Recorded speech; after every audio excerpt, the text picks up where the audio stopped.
Aloha. Crawled into the co-pilot seat here, which is, I got a mountain of CDs here. And, you know, it's kind of open over there. But I haven't been over here in a while. And I wanted to get this for my background. I got one in the back. It's a little different, a little better. The mountains in the one in the back are a little squarer, like actual rock formations you would see out west. And the cacti are a little more distinct. But both nice. And that's Lola. What's up, sweetie? Look at that tail. She's beautiful. She's a skitty kitty, though.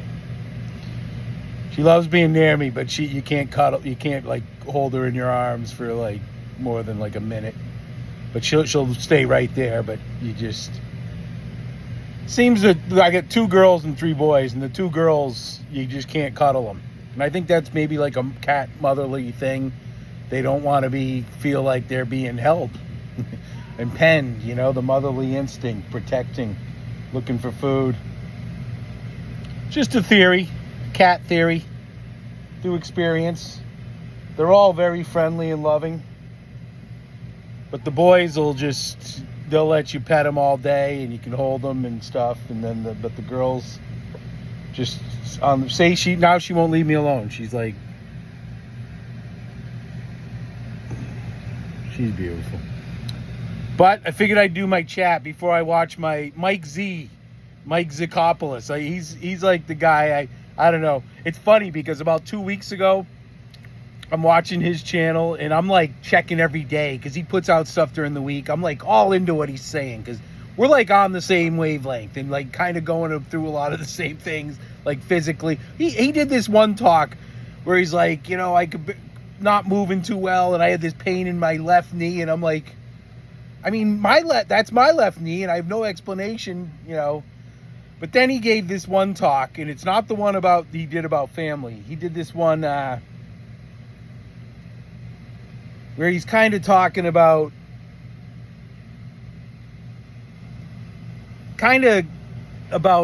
selling stuff on his, and he does some good. Some people have started to send him stuff to review, and he does a good review. Like he's a woodworker, like a master woodworker or something, and he'll go through everything, and he does a good review, but he kind of seemed a little overly anyway. I've just not, like 2 weeks later, I still enjoy it. I'm going to watch his thing after this, but it's like an hour long, but I'm just not nearly as enthusiastic about his whole thing. And it's funny, he's from Seaside, New Jersey, because he did one this week, like it ended up being like 40 minutes where he went through all his Facebook pictures of himself. And he's very self-conscious. He's like, yeah, it seems like I'm, you know, like some of the shots were like, you know, muscles in the sun. You know, he's a woodworker, like somebody had taken a picture of him like in his work clothes, but like with the muscles. And he's like, yeah, I know, but it's just a good picture. And he had a lot ragging on himself. I mean, it's a good, interesting channel. I would recommend it. Mike Zikopoulos. No double letters in that. Zicopoulos, you know. But he's a funny dude. Good dude. He's got an Astro van that he's done up, turned it into 4-wheel drive, and he's like a good craftsman.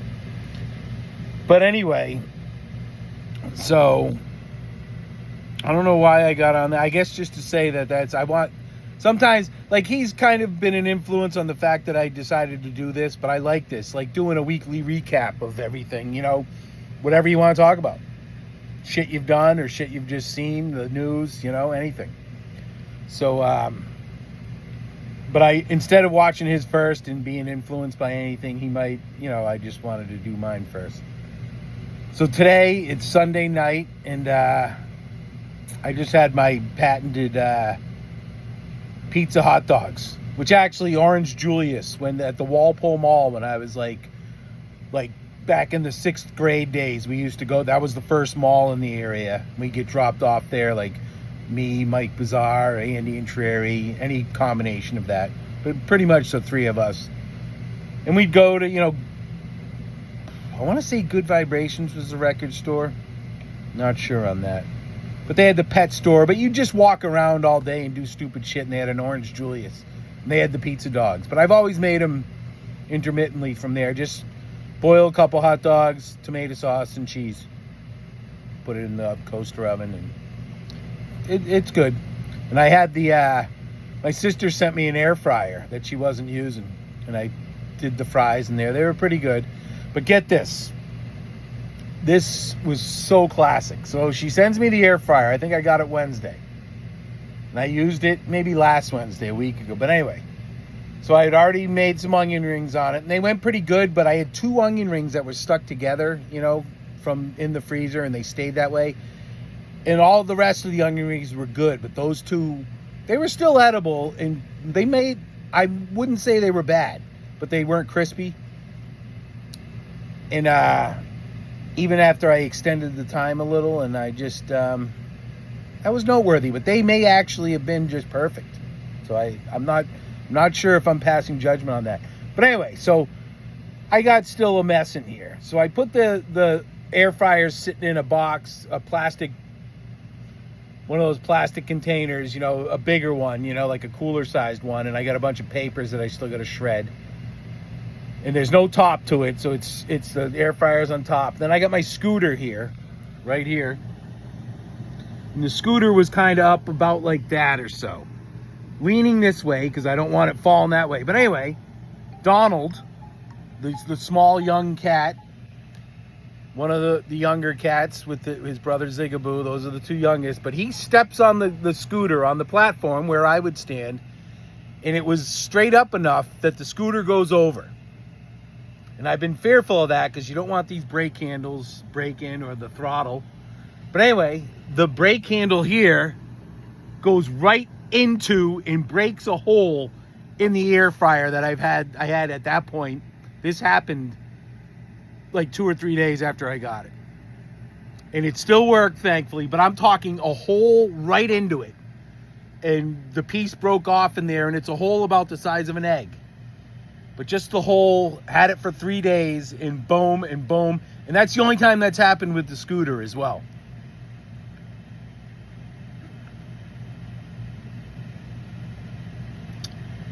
Those are the sort of things when you're just like, that's what kind of is happening right now with the space and being so tight. That every little thing that can go wrong kind of does and goes for the worse and when it's this tight. You don't have that space where it just... But had that fallen on the floor, that might have just broken that brake handle, which would have been worse because the scooter is much more expensive and hassle of whatever. So, in the large scheme of things, I'm happy it went the way it did, but it sucked in general. But the air fryer seems to have... It didn't affect any of the functioning of the air fryer, which was nice. So I went down to, so Friday night I had a gig at, I didn't have a gig. I went down Friday afternoon because I didn't play at Charlotte's Web last weekend because it rained all weekend. I had packed my car ready to go up there and play, but then the rain rolled in and I'm like, I'm playing outside. I probably could have gone up there and played inside so I went up yesterday or Friday to see about playing this weekend, and they had bands on Saturday and Sunday. But Brittany, the owner, is like, you can play now. It was like 3:30, and they were having karaoke at 7, and she's like, you can play now. And I'm like, okay. So I ran home. It was about 15 minutes and got my stuff and played from like 4 to, I guess maybe almost, it was 2 hours on the recordings by the time I set up. It was 2 hours of the gig. And it went over pretty well. And I put it up on my other channel, The Freakin' Howley. And if you do watch it, I'm well aware that the ukulele is out of tune. So like the first 20 minutes of the gig, maybe half hour. And if you didn't know, you might not notice. I mean, to me, I'm just like, oh my God. Because the last thing I did before I started the gig was tune my ukulele. But there must have been a problem. Something went wrong with the tuning. Because one of the, you can hear there's like a droney string in there. And it shows up worse on some songs than the others. But after that, the acoustic, then I switched to the acoustic guitar, and I feel it went pretty damn well. And they enjoy, everybody seemed to enjoy it. And then at the end, you'll see I went back to the ukulele and got it tuned correctly, and the people enjoyed those songs. So all in all, pretty good. And it was indoors for the first time, you know, right over in the corner. You know, there's like 2 feet between me and the bar, people to pass by, and it was cool. And the key was the people. They were all nice, you know. They were all nice, you know, smattering of applause, and it kind of got more enthusiastic as it went on, and just the interactions, and it was just good experience. So check that one out over on the freaking Howley. So I was pretty happy about that, and I'll be more careful about the tuning. And I could feel that as I was playing. I don't know why I didn't try to retune. I think I was just like, there's too many people to tune it here, like you wouldn't be able to do it. But I don't think that was true. I don't know, so I have no good excuse. And I was aware of it, but I have no good excuse for why I didn't try and fix it. I don't know. I think I thought it's in tune. It just must, I don't know. So that was bad. But anyway, I went down there. So then Saturday, they had one of those balls where the motorcycle drives around. They were setting that up Friday. And I went down Saturday to kind of give them some support. And I didn't get there till 6:30, and the band and the motorcycle thing was over. So I just had a beer or two and left. Then I went there today, and I got there about 2, and the motorcycle was over again. They were packing it up. And I mean, they're like, nobody even starts coming here till almost 1 or 2. Like bikers and stuff. But anyway, maybe those people, the bike people, just needed to go. But I caught most of the band. And they were all right. They were, it was all 90s alt rock until like the last half hour when they did they did like Roadhouse Blues, Brown Sugar, a Pink Floyd tune, Breakdown, you know, they did a couple, but up to that it was like, yeah, oh, let you like, and to each his own, man. People loved it, but the guys were like my age, and I grew up in the 90s, but I was not listening into, you know, I didn't fall prey to that, I would say, but to each his own, you know.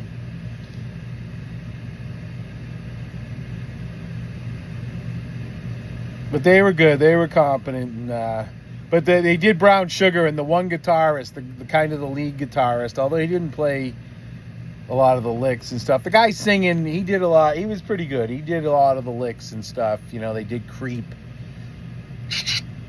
And that's a song I played too. I haven't played it, and I haven't worked on it, but I did write the words and chords down. But I haven't got around to playing it because it is just too... It's hard to like those guys in Radiohead, to be honest with you, especially Tom York. For me. You know? It was, but anyway, and they did Mary Jane's Last Dance, which I do. And if I had had my harmonica, I would have ran to my car and been like, hey, but I didn't have it with me. The A harp. I do it with the harmonica rack with the ukulele. And it's getting better. That's a tough one. To sing and play and do all and move it to ook and stuff. But I think for a solo, it makes more sense with the ukulele for me, to me, you know. So and then, but I spent, you know, I had 3 beers. I've been drinking the Coors Banquet beer. I like that. In the bottle, you know, they get the little pug nose bottle, 12 ounce. So I had a Corona, and then I had 2 Coors.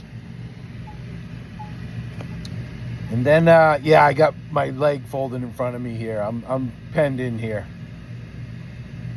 So I may have to just squirrel around a little bit here. Because that's one of those age things. But you can't stay in one position long. or one where you're bent like a pretzel. I found, yeah, I am creaky, man, and I'm not happy about it. I think I'm too young to be this creaky. Like, my back, I don't know if, I was having to pack my cooler for a month or so, like, and moving it out to drain it. I think I hurt my back. It'll clean up, and I've gotten a little heavier again. I'm not as heavy as I was, but I'm working. I'm working. I'm about ready to try another sodas out after I finish up. I got a bunch of the minis, some root beer and Coke. It's such a mentally daunting thing, though, because there are so many foods I can't imagine where Coke goes with it. There's foods that milk, tomato saucy things. I'm a milk guy, peanut buttery stuff. Sometimes even pizza, which tomato sauce, I guess. But I'll like a glass of milk. But I don't have many grilled cheese anymore because it's kind of a hassle, and it's also just grilled cheese, which I've had enough in my life to make up. But there's nothing but a Coca-Cola that goes with a grilled cheese. Nothing.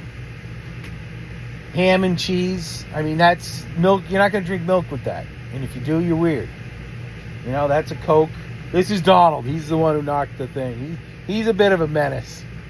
He's a beauty. He's lovable, but he goes a little mental at times. And his brother Ziggy, Donald was born on August 29th last year. And his brother Ziggy, it was at like 11:56. His brother Ziggy, who I thought was a girl at first, but he was born on the 30th, like 5 minutes after midnight, which I thought was pretty cool. You don't get that a lot. So, yeah, he's probably going to get to the ass now. But this was a cool thing, got it at Disney World, and this had two of these hanging down, but they've eaten one of them.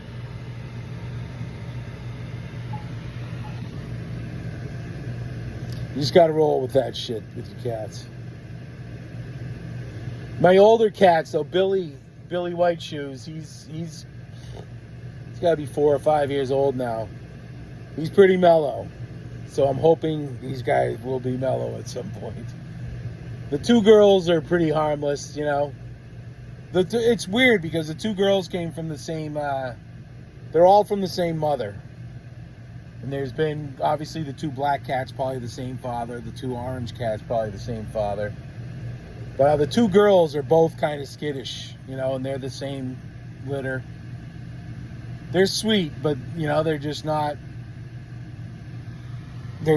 cuddly like the boys,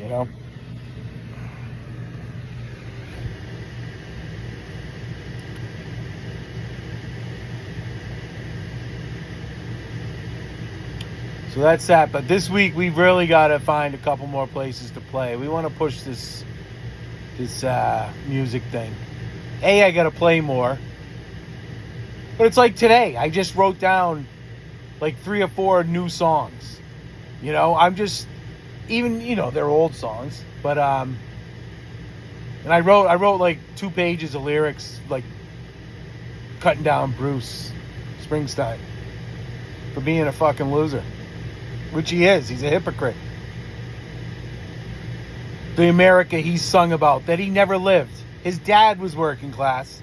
And sure, Bruce grew up in that atmosphere, but he never lived it. He never has had the job. And good for him. I'm not begrudging that he's... And Neil Young, the same thing. They have become really rich because they are good. Neil Young's a lot better than Bruce Springsteen. And let me tell you, and I mean that truthfully, like, I can't reach it, but over there I got the River box set. I bought, and I spent a lot of money even on Bruce now. I haven't bought too many of his new albums. I got a couple of them, which I don't know well, because they, but I got the River box set over there, and it's got like a CD or 2 of like outtakes that I like to listen to, and I never really knew the River inside and out. Like I could sing you Cadillac Ranch. I remember my sister had the album, and I learned Cadillac Ranch, and I could sing that for years, never having listened to it. Even Burt Reynolds in that black Trans Am, Junior Johnson. Yeah, I fucked it up again. Burning up the woods of Carolina. There's a line in the middle there. But anyway, I knew Out in the Streets, but I didn't know a lot of those slower songs on there. Like even Sherry Darling. I never had kind of caught that one. I got turned on to that more through the live, and then I realized it was on the river. And I mean, that was back when you literally were listening to records, and it was my sister's, so she left or moved out at a certain point. But I've been listening to that recently because I was actually couldn't find it. I didn't know where it was. Like I had came in one of those kind of big oblong, like LP size high, but like 18 inches wide, like wider than LP, and I didn't know where I put it. I had the case for it, but not like the thing that slid into the case. It comes with like a booklet and then a thing holding the CDs, and there's like a DVD or two. And I found it in the RV, like in one of the cabinets. So I listened to the outtake CD, and and I am a believer that the shit, everything jumps out at you when you're not familiar with it. But I've listened to that a few times now, and it's really not that great a music. It really isn't. There's not a whole lot going on. So when Bruce does something stupid like his little tirade against Trump over there in Manchester, England, he's not going to get as much leeway as, I struggle with the Neil Young situation more because his music still means a lot to me and stands up to me. But I didn't play a single Neil Young song on Friday, and I didn't do that consciously either. I kind of, after the fact, I was like, because I wanted to play Mellow My Mind, because I love that one. And I think I had Rockin' in the Free World lined up, but I never got to it. Other shit came up. But I found that interesting, because that's pretty rare I don't hit at least one Neil Young tune.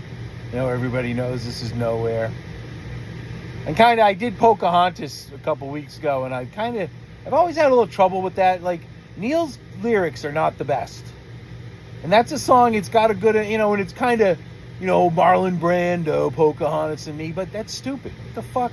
Although I know that was 70s, and I guess Marlon Brando did send the Indian girl out to accept his Academy Award there in the early 70s. So maybe there was some sort of tie-in with that, but some of his lyrics are just too oblique, which allows it to just transcend time somewhat. But also you're just like, I always go back to purple words on a gray black background to be a woman and to be let down. I don't know. And I don't want to worry about it too much, Maybe something will come to me, but it could be just deeply personal or just rhymed.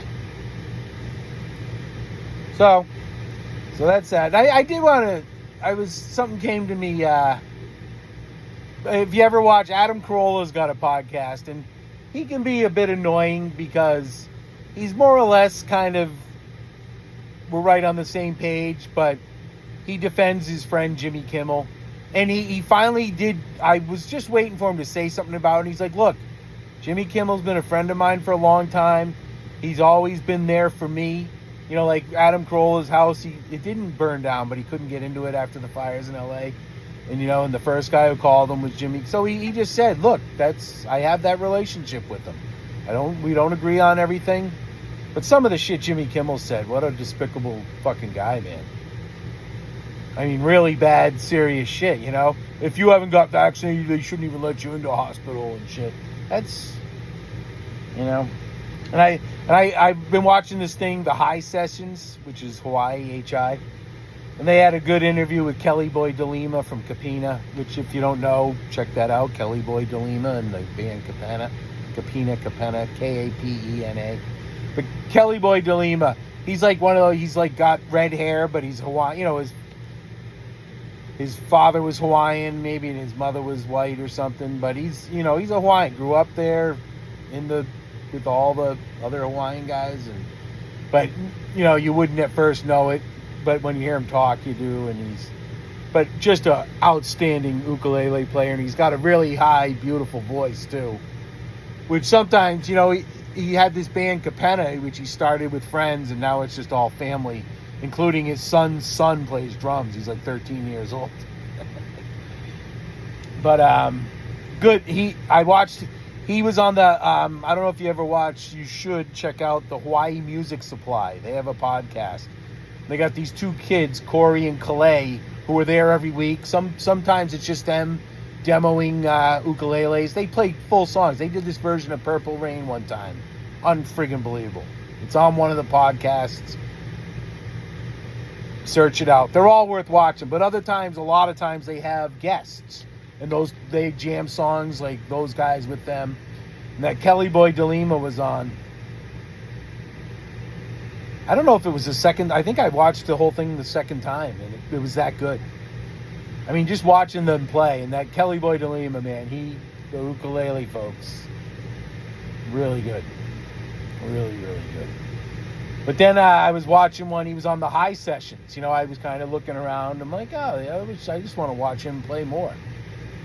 So then I'm all into the High Sessions now because it's recent stuff about interviews with Hawaiian people, older musicians and new ones, and I like that.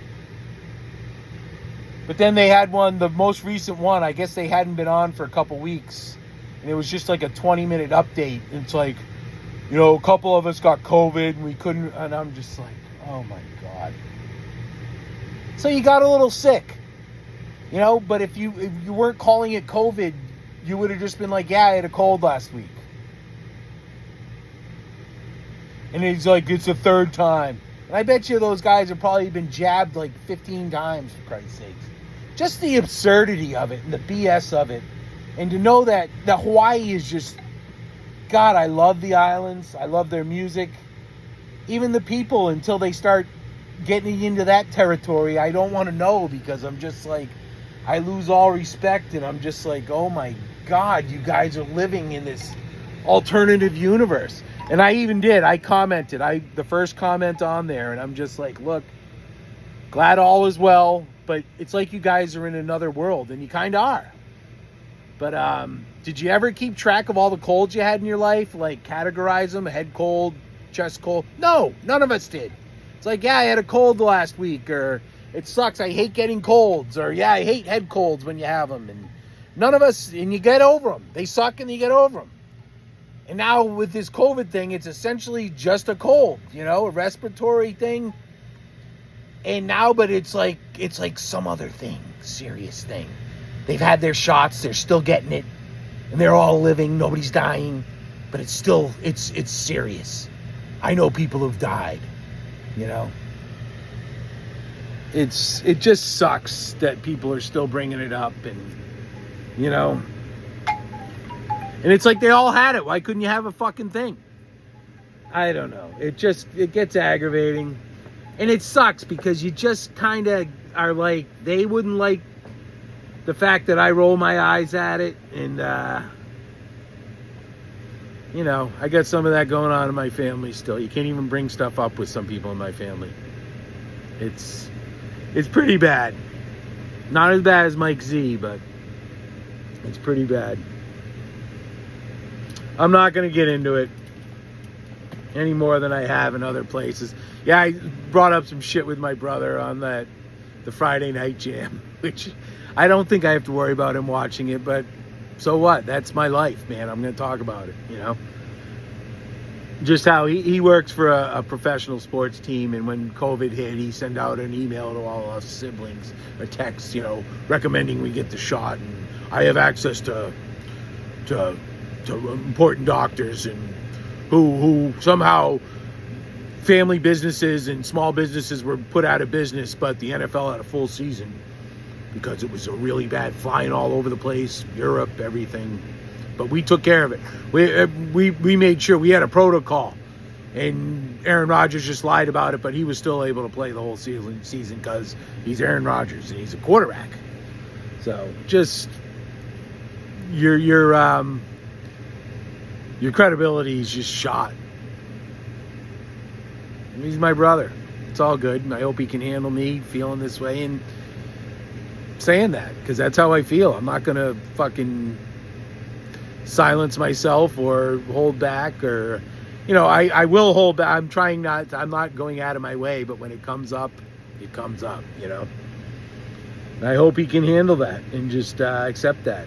But yeah, I couldn't talk. I could not ask him how many times he's been vaccinated. He would not answer it, and he'd be pissed off about it. Why? If it's so important and good. So, but, that's it. And it's funny, and this is somewhat related to everything, but there's this Doors, the Doors. I love the Doors. They were one of my first favorite bands. I was about 10 years old in 1979. I was 10 years old. And the book No One Here Gets Out Alive by Danny Sugarman, who was their gopher. He was a young kid who met them and was kind of their gopher in the late 60s, and was still, I think he was their manager into the 70s and stuff, but he wrote that book. So there was a resurgence right when I was getting into music. So the Doors were one of my first favorite bands, and I still love them. They're unique. A lot of people give shit to Morrison for being pretentious, but so what? He tried to be a poet, and some of it is a little silly, but some of it's pretty good, and he went for it. But in the uniqueness of their sound, with the organ and shit. But there's some live recordings. They still put stuff out now. Like right now, actually they maybe didn't for a long time, but they have. But their one live album was absolutely live, I think, that came out in their career. And that was like 1970, the spring, April and May, maybe even January too. Because they put out a box set of all the shows from the Felt Forum, which is under Madison Square Garden, or in Madison Square Garden somewhere. It's a smaller theater in Madison Square Garden. I don't know any of the details. I've only been to Madison Square Garden once for the Grateful Dead on Jimi Hendrix's birthday, September 18th, 1990. But I think it was Hornsby's first or second show when he joined the band there in 90. But there's just this one point that's funny, because Morrison, and what's interesting about what the Doors have been releasing these concerts is because Jim was a drunk, some of the shows are awesome. And then other shows, he's just up there fucking everything up, yelling at the crowd. The yells he does on like Roadhouse Blues and shit in when the music's over are just crazy. Like the Boston show, famously from I think May 2nd, 1970, is just a mess. They couldn't finish half the songs because he was that bad a drunk. Then there's another show that's like just awesome all the way through because he was into it. But at one point he's like, "How many of you are into astrology?" And you hear this girl in the crowd, "Oh, I am, Jim, I am." "Well, I think it's a bunch of shit." "Oh, I do too." Like, she was just so, thought she had her chance to get with Jim or get backstage. If Jim was going to be like, astrology here, I'm so deep into it, she was like, "Me too." And as soon as he blew it off, she's like, "Oh, I think it's shit too." And it's just, that's how most people are, And what makes me think about that is there's this channel, I don't know, you should check, it's interesting. It's actually a pretty good channel, Walt Disney World News Today, WDWNT. And it's this guy Tom and this other guy Eric, and they put on shows like cable access shows, where they do like trivia and they make up these games, and it's totally off the wall somewhat. And I kind of enjoy that, and they do like a monologue, like Johnny Carson style, like the old school and stuff. But they also go to the parks. And for a long time, they didn't have any connection to Disney officially. But I guess in the last year or two, they now have an official connection. They get invited to previews with the official Disney people. So they had this, the Disneyland is celebrating its 70th anniversary. So they're out there, and this guy Tom, he's like about my size, bigger, and I think a little shadier looking, I think I have the silverish kind of makes me a little more Santa-y, and he's kind of got the dark beard, you know. He just strikes me, and he's like, his life is Disney. I like Disney and go, but I generally leave there going, why did I go there? But, and the guy Eric is just he's like this shorter guy with a beard. And guys, I like your show, and I'm going to keep watching it, but there is some strangeness about the whole thing. The guy Eric has a chip on his shoulder. If, like what I'm saying right now, he'd be like, what's this guy? I have an opinion. You have a show that people go to, so now I have an opinion about it. That's what life is. Like, somebody can watch this and be like, that guy's a dick for talking about those guys, you know? Okay. But they have this key. They spent $60 for this large plastic key that lights up like a key. The key to the kingdom. And Disney put out these 10 stops where you stick the key in, and for like 10 seconds, some music and a little display will go on the wall with stars spinning around. Like, as lame as you could ask.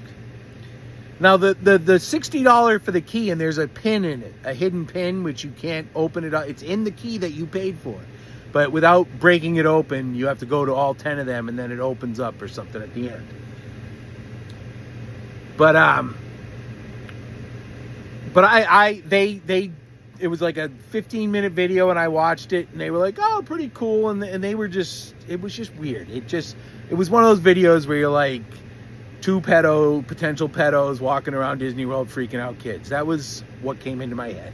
I don't think they are, but that's kind of immediately what I was like, you should have entitled this two possible pedos walking around freaking out children. But anyway, so I had to comment. I'm like, have you guys completely sold your soul? $60 for that, and it was the lamest. And I wasn't really complaining about the key, because all Disney merchandise is cheap and overpriced. It was more about, you put the key in and you stood there and it was like, and it'd be like, or the sound of Space Mountain going through. And I'm like, and they're like, oh, pretty cool. And I'm like, no, it's not cool. You're paying a lot of money, and that's all they could come up with for that. It's the lamest shit you could possibly imagine. And the guy Tom, he can't let anything go if you pick on him. So sure enough, I had an answer. It's like, oh, in quotes, sold our soul. I've always loved goofy gadgets. That's why I have a bunch of stuff from Tokyo Disney around, and you know, and that was it. But I'm like, all right, I can't, you know. So I just respond. I'm like, there was possible answers there.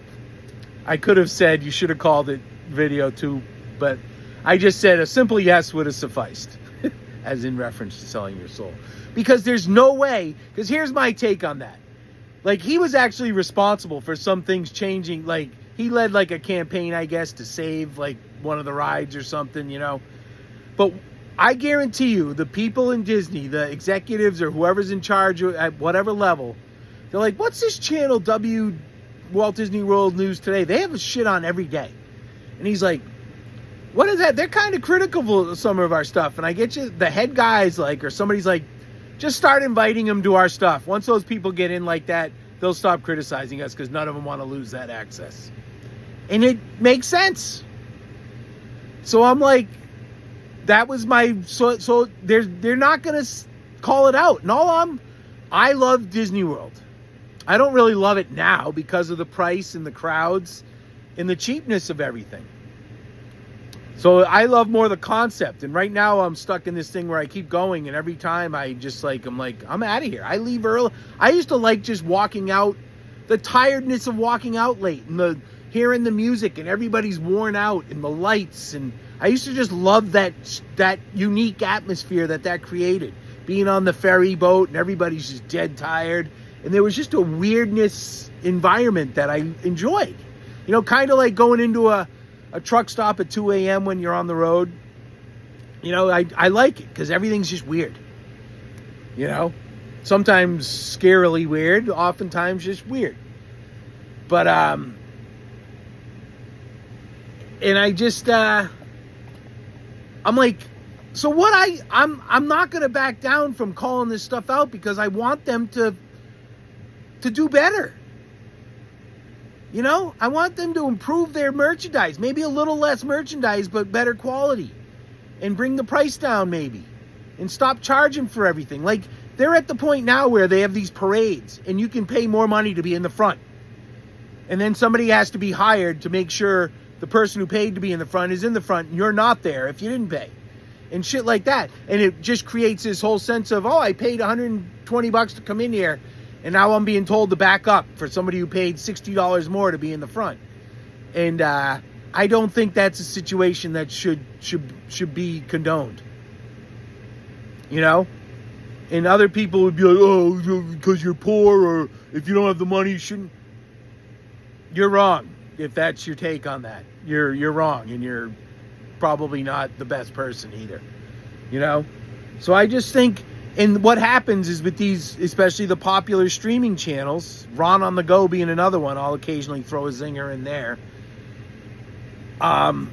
It's okay to speak up and against it. I like Disney and I want it to be better.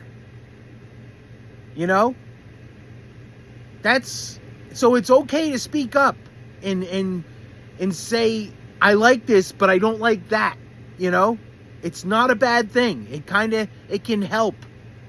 Because if you're okay with all this and the rising prices and the crowds and the cheapness of everything, then there's bigger issues at play that are just, I don't know, man. I don't think I'm being nitpicky at all. You know? So I just would like to see us all band together as customers who just don't want to have Disney be our only vacation because it costs so much, you know? And people who just who it is. I mean, if you're an adult and you're just giving up, and that's fine, but for your kids, I mean, folks, bring them camping or something. Bring them to the Grand Canyon or something. Don't just keep going to Disney, no matter how much they want it. Even if they don't like it, those are fun to think back on. You know, if you got 3 kids, when they're in their 20s, they'll be like, yeah, I remember when we went to the Grand Canyon, we were all a pain in the ass, and God, must have been the coolest. I wish, you know, now I want to bring my kids there because it's so beautiful, you know. And those are part of the experience, like knowing that you were a fucking pain in the ass when you were a little kid because you wanted to be at Disney World and your parents brought you out where you had to shit in a fucking compost toilet or something, you know.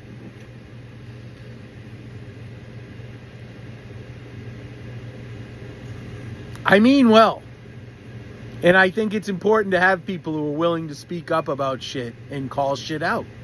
I think it's very essential. You know? Like, I went to Disney a couple weeks ago. I don't know if I talked about this, but I just like after a couple weeks, even though it's been disappointing after disappointment and hotter than hell, I still get the itch to go. And it's really just, I don't even need to ride anything anymore. I like going to watch the ukulele and the mariachi cobra in Epcot, the music, and just, I like being there at night, although I didn't stay till night last time. Because I was going to go to the Magic Kingdom, but I got there early, so I went and ate in Disney Springs. $26 for fish and chips at Cook's. Tasty food. Ridiculous price. But anyway. Yeah, I think I did talk about this. But anyway. But I went, and I still got over there, and I'm like, it's too early to go into the Magic Kingdom. I'm really not going to be riding too many rides. I go to the Tiki Room, nice and cool in there, and I just love this music. And, you know, maybe Space Mountain. That's just like the ultimate nostalgia, because when we were young, that was the ride. People Mover, you know, the Pirates of the Caribbean, nostalgia. I like the line, but I'm getting to the point where I have seen that so many times. There's just nothing interesting. It just doesn't. It's just, I don't know. Hard to describe. Like, that used to be, you know, I could just kill 15 minutes there and I enjoyed it, and I still somewhat enjoy it, but it's just not as good as it was 2 years ago. But so I go over, so I decide I'm like, fuck it, I'll go over to Epcot and I watch Mariachi Cobra. So I get over there. Omar wasn't there. He's kind of my contact, the guy who I might have a couple minute conversation with him. He was out this day, but the full band was there. So I catch one set, and then they come out for their second set. And it starts raining. It didn't. It started spitting. Like you could literally run between the raindrops. So they cut their set short. You know, it's like, oh. So I'm like, whatever. So I go back. I'm like, I'll go back. Maybe go to the Polynesian or go into the Magic Kingdom. And I get to my car, and they make me park way out of the way. You know, so I go to my car to get some drinks, and then I'm like, I'm gonna move my car up. And I do, because for some reason the parking spots right next to the where you go to the ticket window to get on the ferry or go to the Polynesian or get on the monorail are all empty for the most part. So I move my car up there, and I'm sitting in there. It's hotter than hell, and it's threatening to rain, but you know, the type where it's going to go by quick, it might not even rain there. And I just sat in my car and drank a Gatorade and then drank like a Mountain Dew, a mini. And I just could not convince myself to go to either the Polynesian or the Magic Kingdom, and I ended up leaving.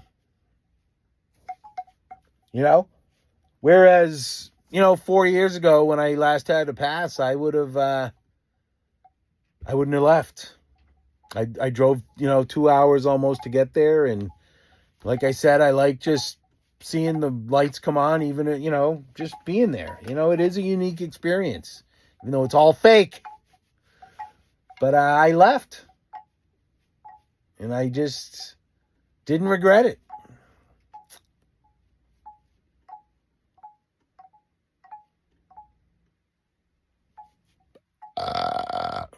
In fact, and then it did end up raining. Like, once I got out onto 27 is the road that goes south, it was biblical rain. I mean, so bad. It was like, holy shit. But then it cleared up, and I ended up going back I had gone to Camping World earlier in the day, and I went back there again, and I got there at literally 6:59. They closed at 7 and bought a couple more. Some insulation I'm putting in the windows, nothing crazy. But, and I'm thinking of going to Disney World Tuesday. It's going to be in the 90s, but there are a couple spots. I want to see how I can go about maybe playing music at the Margarita. I think I talked about all this, but I'm talking about it again. The Margarita kiosk there in Disney Springs, because I had a connection with the guy who seems to be kind of the head. But I bet you have to go through a booker. Because I went to Woody's Roo Room, and that's ROO. Roo Room. A couple weeks ago to see about playing there. They have a nice stage, and I went there last week, and they gave me a card for the person who books it. And I'm still going to try and go through that, but now you're getting into, you have to kiss the ass of that person, And I'm a person, I could get on the phone with them right away and just be like, I don't play any of this shit or something, or make some Trump-related comment, and that could be it, because it could be some fucking loser liberal, It's a Tampa person, it probably is, So you have to, like, tiptoe around everything, and you have to kiss ass, and that's something I got 1/3 of my life left, and I'm going to try not to have to do that, And then I got my brother, the professional sports one. You got to play the game, man. Yeah. Well, maybe. And I do at times in my own way, but I'm going to see if I can avoid it as much as possible. Let's just put it that way. So it's just hotter than hell here, though, in Florida. No shade at all in this. I'm in Lazy Acres RV Park in Zolfo Springs. But I've been, getting to know a few more people up at Charlotte's Web Pub where I've been playing, and several of them are from here. Like one of the bartenders and her husband, kind of gotten to know them a few times. And I've talked to them here, and every time I see them, they're like, "Oh, you look different." I'm like, I changed my hat and my shirt and my panties, but it's funny because at the gig Friday, and it might be in the thing, they're like, "Oh, you're all down at Crazy Acres." That's what I guess they call it. So, it's funny how I've been here 2 months, and that's kind of, I just became aware, and it makes perfect sense. Not that because it is kind of a band of misfits here, Totally normal. There's some totally look like, you're tied up or not tight, like tight, prim and proper retirees. And then there's the other people that are down at that bar. Like, I'll tell you, man, there's a lot of fucking crinkled smoke cured skin down there, and they're all good people, but it's the people who are living hard still, Nothing wrong with that. The older I get, I'm like, what's the point in pretending that playing it any other way is going to make a difference, It kind of comes down to genetics. We all know examples of people who've lived to 95 and smoked every fucking day, But they smoke inside and outside. I'm in that bar singing, and there's everybody smokes. And I don't smoke at all, and I don't particularly like it. Although there is just a certain something about a bar having that cigarette smell. That is the smell of a bar. So it kind of, wouldn't say I like it, but it is just a accepted environment, aroma. But good times. So, but that's what I got to do. I got to go and find some more places to play where I can maybe start to make enough money to not have to play the game. But then it's funny because my siblings they're all kind of,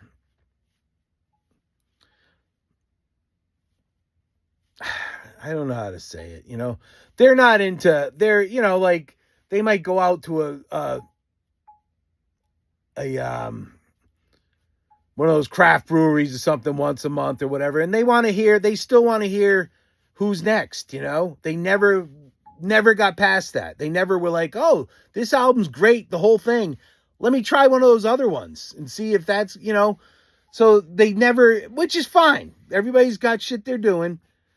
But they're like, oh, you don't play any Seeger, sing along. It's like, no, everybody else does. Why do I have to, And it's not so much that I don't want to play. I got plenty of stuff I want to play. And hopefully I'm turning people on to something or something they haven't heard in a long time by somebody who's not like something you hear on any radio station and other bands doing. And they want to fight me about it. They want to beat me up about it. And it's hard to tell if they're even being good natured. They're just like, oh, this is the problem with you, And that's the way my family is. And it can get tough, to just go through that. And it's like, I'm going to stand by what I believe, which is entertaining myself so that I can entertain other people because I'm into it and doing something I want to do. Because for me, to get that level of like, you're selling what you're doing, the song you've got to want to be doing it and liking it and genuinely liking it. You can't fake it, but they don't understand. But it just fascinates me that they like they want to take you down for it. It's not like, oh, you are good luck or yeah, you do what you think is right or you believe in it. It's like, no, you're just wrong. People want to hear that you're losing out. It's not going to be as good as it could be for you because you don't want to. And it's just brutal, dude. I think they mean well, but they don't understand how horrible they can be to listen to. It's tough. It's tough. They're not horrible. It's tough. Tough to talk about, live, experience, interact with. It's just tough. It's tough, but in the scheme of family, Christ High, it's not the biggest, but it is kind of ever present and it's not all that enjoyable. It can be. I do feel I need to stop. See, I'm the only one who's single and doesn't have kids. So I still look at them. I send them pictures and stuff. And like, I interact with them more than they want to me, apparently. Because I rarely even get an answer. So I still look to them as my family. And they don't look to me. They don't have the same perspective as that. And I know that I need to not have that perspective anymore. I need to more or less put them on the back burner because that's what they've done to me. And they're not all that nice to me. And it's not even that they're hostile, although some of them kind of are. But it's the fact that no matter what I like, none of them are too big on the politics. You can't talk about real world issues with them. They just can't. They don't want to do it. But then I do like follow a lot of that stuff, but they'll poo-poo everything I talk about, but they don't follow it. So they know, but they don't follow it. But anyway, even if I send out like something funny or about music or sports, I will rarely get an interaction. And that's so, it's a bummer, it's kind of, I know I need to move beyond it, but it does kind of bring you down. And I just know I need to move on. I know it's me, and I need to move on and just not have, like, I have one brother who we actually are on the same page politically somewhat, and he's the one who lives closest to me, and no interaction with him at all. We haven't been in each other's presence in probably over 10 years, and we live like 2 hours away from each other. And I've tried. I've like sent things, hey, I'll be down in that area for this or that. He didn't give a shit. It's fascinating. And I'm being very honest. I do not think any of them will see this. So this isn't even a cry to them. It's just, it's a big part of my life still. That's what I don't like, is that I think about it a lot, and it kind of bogs me down in ways that are, what would you call it, detracting from moving forward and stuff. So I really need, like, I just changed my phone carrier to Visible, which is owned by Verizon, but is only like $30 a month. Same network, everything. And when you do it, you had the option to change your phone number, and I contemplated doing that and not sharing that with anybody. And I got to be honest with you, it probably would have been months before anybody even was like noticed. But I'm like, you can't do that. As much as it would be fun and funny, because eventually I would have, but and you just kind of want to see the reaction. You just still can't do it. It's like sometimes when I get a call, when I do rarely get a call from one of them, I always answer or call back, even though sometimes you don't want to. Because you just can't do that. I never fake anything with them, I always take my medicine with them, and they're, I don't feel it's the same way, I don't know. It's not great on my end, but I know it's all on my end. So I just need to create more separation between me and my siblings. I know that. And I'm not just talking miles. And it's a shame, like, even talking about it now, I'm like, but that's what I feel I have to do, because they clearly do not like who I am, And it's like, if I'm not going to be who they think I should be or want me to be, they're just not going to talk to me. And that's the way it is. And it's horrible. It's horrible. And I think about it and try and work it out and try and be the bigger man, and it doesn't appear that any of them do. It's just crazy. And they're just so, like, when we do get arguments come up, they'll be very direct, like, everybody knows or nobody can this, and it's like, it's not true. It's just not true. There are certain things, sure, where I get ultra defensive, or that I'll just be like, I don't care, but it's not everything. But when it's that one thing, when they're trying to talk about it or something, they magnify it and they go for the fucking heart. It's unbelievable. It's like, I want to take you down and make you feel as bad as you could. It's like, I'm laughing at myself. It's like I think they want me to commit suicide. They'd be like high-fiving, like, I think I got him to do it. And I say that kiddingly, because I have no interest in, I'm not suicidal, so if anything, for any other reason of the other things I say, it comes up, it would be a lie. But that's how it sometimes feels. It's like, we want you to feel as bad as you can about yourself. That's how they kind of treat me. It's fucking, and they would fight me about that. It's like, I feel bad about what you said to me or or not done or something, and they'd be like, no, they'd be like, that's not, no, it's just crazy. So, yeah, I guess I couldn't avoid going there because it's on my mind a lot, which I need to make it less. So, but we're 59 right there, 1 hour. So we'll move on. That pretty much was it for the week, I guess. And that my headspace, and that's what's going on in my head.